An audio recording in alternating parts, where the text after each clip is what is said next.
If you have attended my lectures, आप लोगों को जब हम लोग क्लास में बात कर रहे थे तो मैंने बताया था कि आपको सॉफ्टवेयर जो होता है वो कभी कभी एबनॉर्मली बिहेव करने लगता है। तो this is how this software is abnormally behaving. मतलब इसको जो मैंने कमांड दिया है या फिर आपको हॉट कीज़ डाल करके जो मैंने इसको बताया है वो इस तरह से बिहेव नहीं कर रहा है, ठीक है। तो this software is not at all up to date, ठीक है। मतलब up to date in the sense कि ये जो कमांड मैंने आपको दिया है, इसको दिया है, वो आपको फॉलो अच्छे से नहीं कर रहा है। तो इसको रेक्टिफाई करने के लिए या इसके प्रॉब्लम्स को सॉर्ट आउट करने के लिए जो इसके ये हैं ओनर है, वो लोग क्या करेंगे, इसमें प्रॉब्लम्स देखेंगे कि क्या है। जैसे मान लो VLC है, अगर तुम मान लो VLC में तुमको गाना चाहिए, गाना 1 चाहिए, ठीक है, सॉन्ग 1 चाहिए तुमको प्ले करना है, बट VLC तुम्हारा एबनॉर्मली बिहेव कर रहा है और वो क्या कर रहा है, तुमको सॉन्ग 2 प्ले कर रहा है। तो या तो सॉफ्टवेयर तुम्हारा कुछ प्रॉब्लम है या फिर तुम्हारे सॉफ्टवेयर में बग है, ठीक है। तो ये आपको हम लोग एक दिन क्लास में बात कर रहे थे तो हम लोगों ने बगिंग पढ़ा था ना, डिबगिंग एंड बगिंग। तो this is what debugging and bugging मतलब। बग मतलब कि आपके सॉफ्टवेयर में ही कुछ प्रॉब्लम है, एंड डिबगिंग मीन्स कि उसको हमको ऐसे सॉर्ट आउट करें। तो कभी कभी क्या होता है ना कि अगर मान लीजिए, जैसे मान लो मैंने जो भी सॉफ्टवेयर जिसको डाउनलोड किया है वो आपको OBS है, ठीक है। तो ये OBS की फाइल हो सकता है क्रैक हो, मतलब क्रैक इन द सेंस टूटी हुई हो, जिसकी वजह से ये एबनॉर्मली बिहेव कर रहा है, या फिर इस सॉफ्टवेयर में भी कुछ प्रॉब्लम्स आ सकती हैं, ठीक है। It's not at all compatible with me, but still I am taking this class on this only, okay, ठीक है। तो अब हम लोग बढ़ते हैं अपने नेक्स्ट स्लाइड की तरफ। Why we need a programming language. The programming language enables us to write efficient programs and develop outline solutions such as mobile application, web application, games, etc.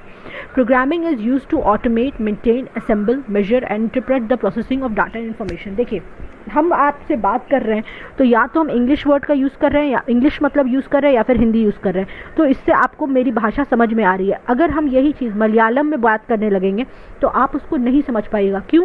क्योंकि आपको मलयालम नहीं आती है। इसी तरह से जब हम अपने कंप्यूटर के साथ कम्युनिकेट करते हैं तो हमको एक वेल फॉर्म्ड, एक वेल स्ट्रक्चर्ड लैंग्वेज चाहिए, जिसको हम लोग प्रोग्रामिंग लैंग्वेज कहते हैं, जो कि आपको भी वही सेम लैंग्वेज होनी चाहिए। उसके बाद अगर कोई न्यूजीलैंड में है तो उसके लिए भी वही सेम लैंग्वेज हो। अगर हम लोग सी पढ़ रहे हैं मान लो यहाँ पर, तो मेरे लिए जो लैंग्वेज है वो न्यूजीलैंड में जो बैठा इंसान है उसके लिए भी सेम लैंग्वेज होनी चाहिए, ठीक है। अगर मान लो हम लोग हिंदी में बात कर रहे हैं यहाँ पर, ठीक है, मेरी हिंदी आपसे डिफरेंट हो। कैसे डिफरेंट हो मैम?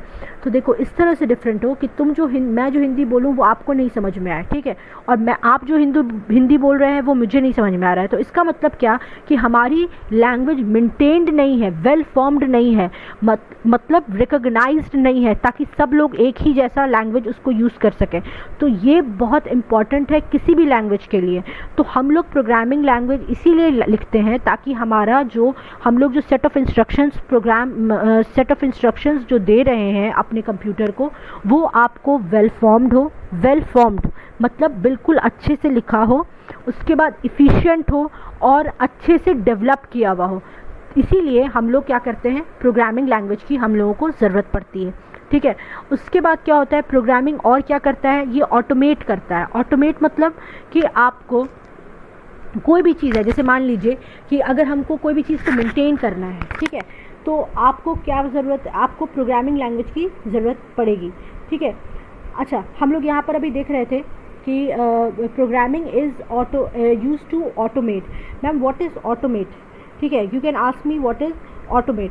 देखिए, ऑटोमेट का मतलब होता है कि अगर हम मान लीजिए कोई भी, अगर हम किसी भी मशीन के द्वारा अगर हम कोई भी काम कराते हैं तो उसको हम लोग ऑटोमेट कहते हैं, ठीक है, ये ऑटोमेटेड कहते हैं। ये समझो, ऑटोमेटेड मशीन, ऑटोमेटेड मैकेनिज्म, ये आप लोगों को मैकेनिकल वाले बंदों को पढ़ना है, तो ये होता है ऑटोमेटेड। अगर हम लोग मशीन के द्वारा कोई भी काम कराते हैं जिसमें इंसान की ज़रूरत नहीं पड़ती है तो उसको हम लोग ऑटोमेट कहते हैं। तो हम लोग को प्रोग्रामिंग क्यों करनी पड़ती है भाई? क्योंकि प्रोग्रामिंग जो होती है वो ऑटोमेट होती है, मतलब मशीन को हम लोग इंस्ट्रक्शन देते हैं, उसमें इंसान की कोई ज़रूरत नहीं है, ठीक है। उसके बाद मेंटेन करता है, ठीक है, और असेंबल करता है बहुत सारी चीज़ को। अगर मान लीजिए हम लोग ने जब आप लोग पढ़ते हैं, हम लोग सी लैब में जो प्रोग्रामिंग करते हैं, तो आपको बहुत सारी इसकी छोटी छोटी चीज़ होती है जो आप लिखते हैं। तो वो जैसे मान लीजिए आप include.studio.h लिखते हैं, conio.h लिखते हैं, फिर आप void main से अपना प्रोग्राम स्टार्ट करते हैं, फिर आप इंटीजर उसमें वैल्यू डालते हैं। तो ये सारी चीज़ को असेंबल करके, उसका काम है प्रोग्रामिंग का कि ये सारी चीज़ को असेंबल करके और सामने वाला क्या मांग रहा है, क्या प्रोसेस करना चाह रहा है, क्या एग्जीक्यूट करना चाह रहा है, ये आपको प्रोग्रामिंग कहलाती है। इसीलिए हम लोग को प्रोग्रामिंग की ज़रूरत पड़ती है। ठीक है everyone, you are getting my point. अब है व्हाट इज़ कंपाइलेशन प्रोसेस। देखिए इस चीज़ को हम लोग क्लास में बहुत अच्छे से डिस्कस कर चुके हैं कि कंपाइलेशन क्या होता है। देखिए कंपाइलेशन होता है कि हमारी लैंग्वेज जो होती है, देखिए it's again behaving abnormally, okay, तो I just try to fix it up, but still देखिए कंपाइलेशन जो होता है वो क्या होता है मैम, व्हाट इज़ कंपाइलेशन। देखिए कंपाइलेशन होता है कि मान लीजिए अगर आपका बहुत सारी चीज़ जो आपने लिखी है प्रोग्रामिंग लैंग्वेज में, मान लीजिए लिखी है, ठीक है, उसको कंपाइल कर रहा, मतलब कि उसको रन करने से पहले, मतलब उसको इस तरह से चलाना ताकि आपको आपका जो प्रोग्राम है वो आपको वो मशीन लैंग्वेज में टर्न हो जाए। मतलब जैसे मान लीजिए हम लोग जो बात कर रहे हैं, हम और आप बात कर रहे हैं, तो वो आपको हाई लेवल लैंग्वेज है, ठीक है, बट वो मशीन लैंग्वेज में कैसे टर्न होगी, जब तक आप उसको कंपाइल नहीं करिएगा तब तक वो मशीन लैंग्वेज में टर्न नहीं होगी। तो you got the difference what is compilation. Compilation मतलब कि आपका जो हाई लेवल लैंग्वेज है उसको जब हम लोग मशीन लैंग्वेज में चेंज करते हैं तो उसको हम लोग कंपाइलेशन कहते हैं। ठीक है, you are getting my point. What is compilation. अभी हम लोग देखते हैं, स्लाइड अभी आने वाली है कि कंपाइलेशन क्या होता है।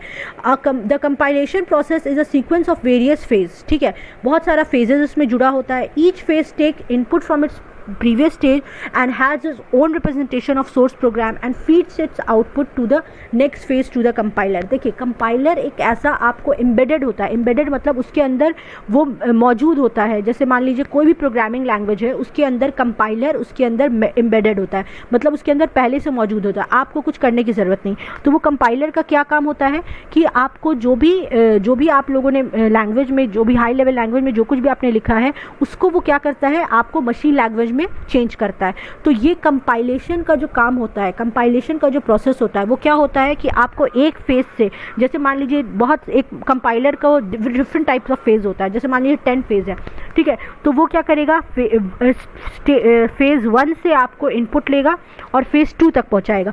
फिर फेज 2 क्या करेगा, फेज 2 इनपुट लेगा फेज 1 का और फेज 3 तक पहुंचाएगा। तो यही होता है कंपाइलेशन प्रोसेस। ये एक पूरा सेट ऑफ सीक्वेंस है, ठीक है, ये प्रीवियस स्टेज से आपको इनपुट लेता है और आउटपुट जो है वो आपको नेक्स्ट स्टेज को देता है।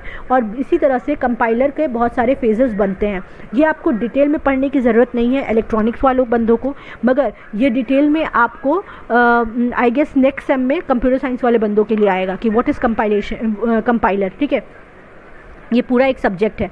अब ma'am what is linking and what is linking in C. देखिए लिंकिंग क्या होता है, देखिए जब भी लिंकिंग की बात आएगी तो आपको लोडिंग की भी बात हुई। This is it's again behaving abnormally. I don't know why it's again behaving abnormally, but still I am trying to just taking my time also.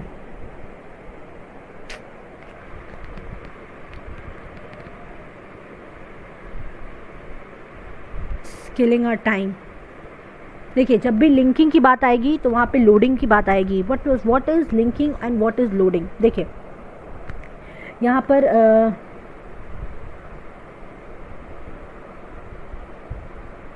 मैंने इसको मैनुअल कर रखा है, but still I don't know why it's doing like this.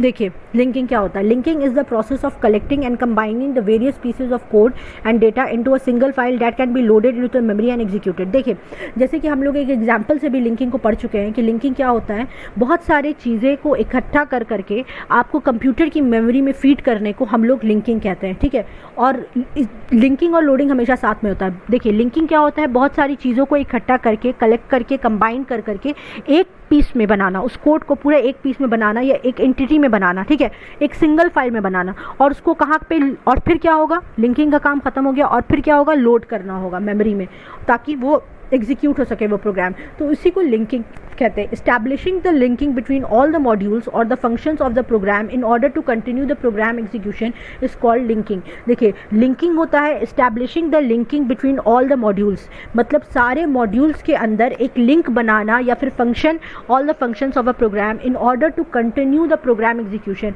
Programme के execution को continue करने के लिए हम लोग जो है क्या करते हैं, सारे मॉड्यूल्स को एक साथ जोड़ते हैं, ठीक है। जैसे मान लो अगर तुम्हारा कोई प्रोग्राम है, ठीक है, उसमें तुमको क्या करना है, उसमें तुमको एडिशन भी करना है, मल्टीप्लिकेशन भी करना है और तुमको डिवीजन भी करना है। तो अगर मान लो ये तीनों काम अगर तुमको करना है, ठीक है, एडिशन, मल्टीप्लिकेशन, डिवीजन, तो अगर मान लो ए और बी जो है, तुमको ए और बी ऑपरेंड है, उस पर तुमको ये तीनों ऑपरेटर को लगाना है। तो यहाँ पे क्या होगा कि सबसे पहले अगर तुमने एडिशन को मतलब एडिशन किया है तो वहाँ पर लिंक करेगा ऑपरेटर को अपने ऑपरेंड से, ए और बी से, और फिर क्या करेगा, तुमको आउटपुट जनरेट करेगा। फिर उसी ऑपरेटर पे तुमको क्या करना है, मल्टीप्लिकेशन करना है। तो ये सारी चीज़ें लिंक कर रहा है, ठीक है। पहले क्या कर रहा है, ए और बी को लिंक कर रहा है एडिशन के साथ, फिर वो क्या लिंक कर रहा है, ए और बी को फिर मल्टीप्लिकेशन के साथ। तो यहाँ पे क्या हो गया, लिंक जो है वो सारा लिंक कर करके आपको वो मेमोरी में जब लोड होगा तो उसको हम लोग लिंकिंग कहते हैं। यहाँ पर लिंकिंग, जैसे हम लोग ने शादी वाला जो एग्जाम्पल देखा था अपनी क्लास में, जो शादी, तो मैंने आपको बताया था कि लिंकिंग किस तरह से की जाती है, ठीक है। तो दिस इज कॉल्ड लिंकिंग।